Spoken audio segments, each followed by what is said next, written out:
Hey everybody, welcome back. I'm the Gerbil, and today I just want to talk a little bit about how to avoid burnout in Star Wars Galaxy Heroes, because it's a really easy thing to do.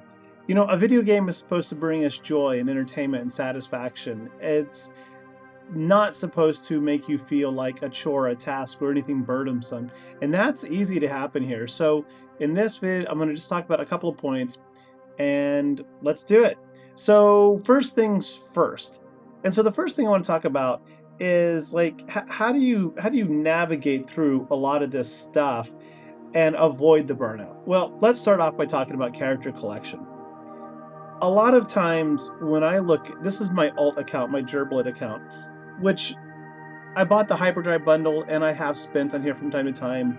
Doesn't really matter whether you're free to play or pay to play. The reality is a lot of times, before you know it, you've favorited a lot of characters. Look, I've got Rey, Radish, Jin, Cassian Range, Magna Guard, Zori, Boss, Ness, Hermit Yoda, B2, Droideka, B1, and Grievous, all favorited. The reality is, if you do that, and you're actually trying to gear and farm these characters, you will definitely burn, because what's going to happen is as you spend energy and you farm day by day and you hunt the store over and over and over again for these characters, a month, 2, 3, 4 months may pass, and when you look at this screen, it will be such a slow rate of progression for any of these characters, because you're spreading your time out across all of them, that you will feel as though you have gotten nowhere. And if you go through 3 to 6 months of feeling that way, before you know it, you're going to question why you're playing the game, and you will find yourself doing it out of habit, not out of fun. So focus on, honestly, I would say focus never on more than 5, maybe 1 squad. And I would even honestly say focus your attention on characters not based on necessarily even squads, or but on where they are in the game. For example, I have Jin at Relic 1. I need to get her to, I think, R5 for my Profundity chase. Same thing, I need Radis at R8. They're both in my Relic levels. So I realistically, I should unfavorite Jin and focus my Cantina energy farms specifically on Radis. Rey is there for one reason, Zetas, that's it. But since Zetas are relatively slow to get, they just kind of happen naturally as you progress, there's no place to really farm those, I realistically could unfavorite her as well. Cassian is there because he's a gear 12, and then all these others, there is no realistic reason to farm or to have most of them there. Like, I can't do anything with Yoda at 5 stars, and I'm never ever going to come into my account to click on that star to hunt for him, because I know he's only in 2 places, right? He's in the Guild event store, and then he's in the paid store, basically, for cash. So I think there's one other place he's at, but I'm not going to go hunting for him, because I actually am prioritizing profundity, and that means I need other characters. So we don't need that. Now, Zori, I bought the Rey Lightspeed bundle, so I want her, but she's a distraction for my Profundity farm. Now, I might be able to upgrade her, and then I could move out, move her into my Finn squad and take somebody out, but then I need a lot more Kairos that I need for Cassian, that I'm going to need for Biston, that I'm going to need for whoever else to get my Profundity. So that's going to slow me down. It's a distraction. So as much as I want and love Zori, goodbye. So the point is, what I'm saying is you want to focus, and I focus on gear level. Here's my Relic Farm character, here's my Gear 12 finishing character, here's my sub Gear 12 character. And in this case, Range Trooper does me nothing, and then I have the Grievous squad there because I was hoping to prep a little bit for the next raid. Zalbar, I don't got a clue. Goodbye. I don't even remember. Just a distraction. So right now we have eliminated at least 6 characters or so, and my farm actually looks manageable.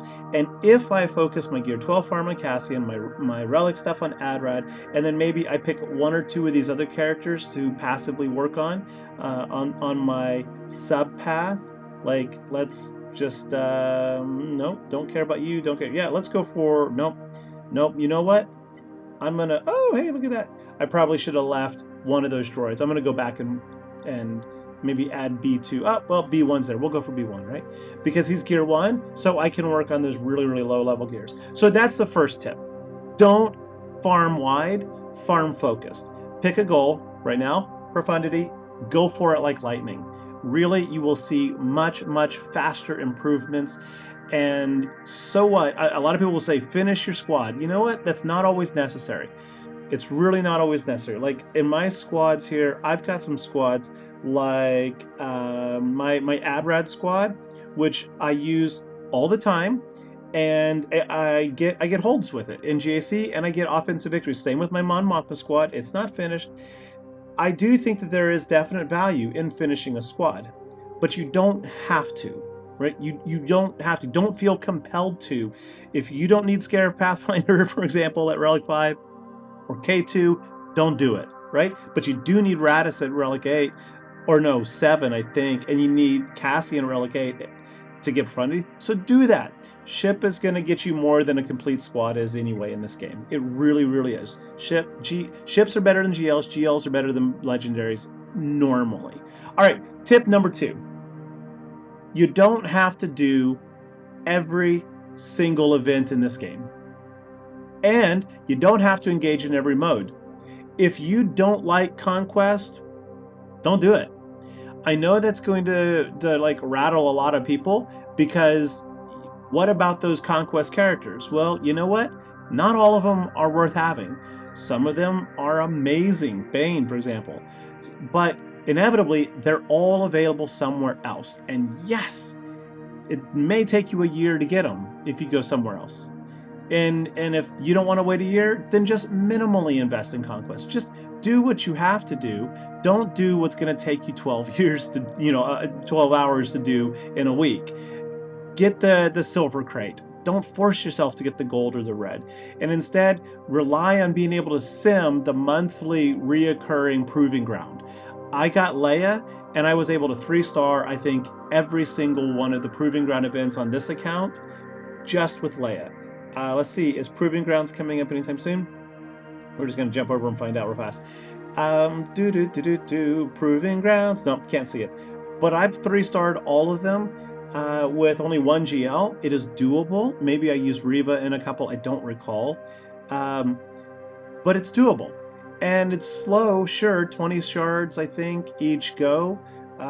But it will save you so much stress and time to just sim that proving ground when it comes around, versus trying to maximize and count points and tickets and things like, oh, if I get this boss and I achieve this feat, then maybe I can, and then you don't hit it, and then boom, the event's over, and you just you rage out like the Hulk.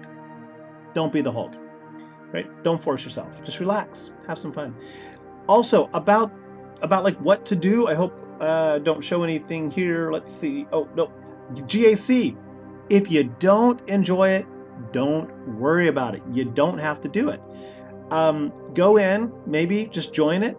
Place your teams on defense. That's my opponent. Yeah, see, like, look at my opponent. My opponent here has this coming round. They have 4 GLs. I've got 2, 9 million GP. I'm 5. There's no way I can beat that if they engage and are a solid player. There's just no way. So instead of stressing about it, I put my defense down. I'm gonna go ahead and show it right now. There it is. Boom. I put my defense down. That's it. Now, to get your crystals, you do need to go in and make a battle, but you don't even have to try to win. You just have to go in, as far as I know, and get 1 banner. I think you need at least 1 banner to earn. I could be wrong on that. I could be wrong on that. So when the match starts, just go into the battle, make 1 attack, take out 1 team, take out 1 character, get some points, and then wash your hands of it. And then another way to really cut down your gameplay time is in Territory Wars. I really, really feel that the rewards for Territory Wars are very lackluster, especially for the amount of time you could put into it. And there are 2 ways you can go about this. You can reach out to your guild leaders and say, hey, guild leaders, my noggin's got an idea. I'm kind of feeling some burn. I'm short on time. I'm just going to place teams on defense. Call me a defense member, please. And I'm not going to attack. And you know what? Most guilds are like, cool, we actually appreciate that sometimes, because then we know not to pressure you, we know not to stress you, and you're getting what you want, and honestly, we get what we need is defense, right? So in a lot of cases, you can put your full roster mostly on the back wall while putting your heavier GLs or whatever you got wherever they're telling you to put them. That can take all of 5 minutes each TW. So 5 minutes twice a week, twice a month, that's 20 minutes versus going in here and making all your attacks. I made a whole bunch of attacks this morning. So right now at this moment, I'm leading my guild in attacks, 214 banners, and that honestly took an hour. And I'm not done. I may have more attacks. So already I have spent 3 times what you could spend for all 4 territory wars in a month. So yeah, if you're feeling burned, talk to your guild and say, hey, can I just put my teams on D and we'll just call it a day? And you know what? Your leadership probably will say, yeah, sounds good. Thanks for letting us know. And if they're not, that brings me to my next tip. Find a more chill guild, one that doesn't stress you, one that doesn't try to push you to be all that you can be. Find a guild that lets you enjoy the game the way you want to play the game. And if that means you want to spend an hour on it today and 10 minutes tomorrow and none the next day, there are a lot of guilds out there that are just like that. There really are. There are so many guilds that are super casual, super chill. But definitely communicate with your guild about it. All right, now the next thing, this is kind of my final tip. There's so many different ways you can try to avoid burnout, but the next one I want to share real quick. First off, you don't need every new character that comes out. You really don't. Just let it go. Let it go. Wait, that's not how it goes. Let it go. Let it go. Whatever. I was looking for an assault battle. There we are. Assault battles. The Inquisitor Assault Battle Challenge Tier 2 and 3 can legitimately take you 30 to 45 minutes to win. Learning the strategy independently on how to win, if you are not a super analytical, critical, observant person, can take 10 hours. It's amazing. That one is so interesting. Rebel Roundup, Challenge Tier 3, you can beat it in 4 minutes or less. Like seriously, you can beat Challenge Tier 3 all 8 rounds in under 4 minutes. I have an assault battle video specifically for it. Just search. Oh, it's not Rebel Roundup. Maybe it is Rebel Roundup. It's not Rebel Roundup. It's Military Might. Search for the Gerbil Military Might. It's got like 40 or 50,000 views. It's a really, really good one. 4-minute win. It's one of my older videos, so it's quite different. The point is, do some homework. If you spend 10 minutes on Reddit or YouTube or 15 minutes, you're watching this video, so you already do homework. It's easy to forget that there is video support out there for almost every aspect of this game. And if you find yourself spending more than 10 minutes on any one thing and you're getting stressed about it, just hit pause right then and there. Don't beat yourself over the head anymore. Just let it go. Go watch Scribe, go watch Bit Dynasty, go watch me, go watch Nooch, go watch Awesome Calvin, Calvin Awesome, go watch any one of 50 different YouTubers out there. And don't be afraid to click on the names of the YouTubers you're not familiar with. There's a lot of smaller channels that have really cool information. 10 minutes of research may save you an hour of gameplay. And once you got that 3-star and you can sim it, then you never have to deal with it again. So anyway, folks, from finding a social guild or a chill guild, from not engaging in game modes, from maximizing your time through research and planning, to minimizing and focusing your farming efforts, there's so many ways that you can reduce your screen time from hours, an hour and a half a day to 20 minutes a day and still get a lot of fun out of this game. Anyway, folks, I hope that helps. I hope that you got something enjoyable out there. Chase the fun, not the meta. Also, if you're chasing what you enjoy, then you will always find that the game is more enjoyable. I I don't have Revens, 5 million GP. I don't have either Revan. I don't have Malik. I don't have so many different things because I'm chasing what I enjoy, and I'm doing all right with that. Right? I got Rey. I got Leia. My next GL is gonna actually. I'm on my way to Slicker. I'm like right there. But then after that, I'm going Jedi Master Luke because I love the light side. And then I'll probably go Kenobi next, and that'll be fun. I mean, I enjoy the light side characters. I enjoy the Jedi. I enjoy the Ewoks. I enjoy the path less traveled. All right, please hit that like. Yay! Hit that sub. Yeah. And I'll catch you later all. Bye-bye.